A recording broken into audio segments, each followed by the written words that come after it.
The Batman debuted a brand new trailer at DC Fandom on Saturday, showing off the best look yet at Robert Pattinson's take on the Dark Knight and promising an even darker, grittier version of Gotham's caped crusader than any that have hit film before. Set just a few years in Batman's career as a superhero, the Batman promises to show not just a look at the early days of Batman, but numerous other proto-villains and allies, including Zoe Kravitz as Catwoman, Jeffrey Wright as James Gordon, Andy Serkis as Alfred, and Colin Farrell as the Penguin. The new trailer also gives the first real look at Paul Dano's take on the iconic Batman villain the Riddler, who appears to be going for a far creepier, serial killer-esque style version of the character, as opposed to the campier, trickster that most Riddler adaptations hew towards. "What's black and blue and dead all over?" we hear him ask.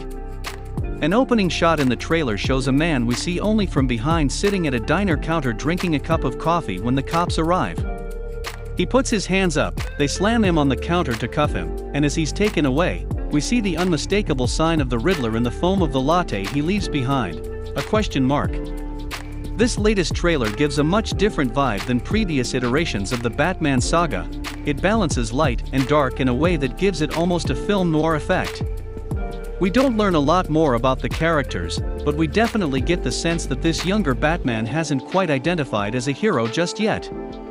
Take the way he describes the Bat's single, "Fear is a tool." When that light hits the sky, it's not just a call.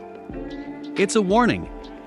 Pattinson and co-star Zoe Kravitz, who plays a mysterious Selina Kyle/Catwoman, were joined by director Matt Reeves in a panel discussion before the trailer dropped.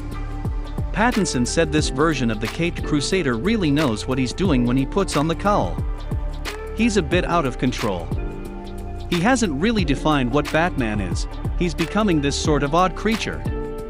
The original trailer for the film released over a year ago at 2020's DC Fandom event offered only a mere glimpse of the movie, based on the small amount of footage that Reeves was able to film before COVID-19 caused production to shut down in March 2020.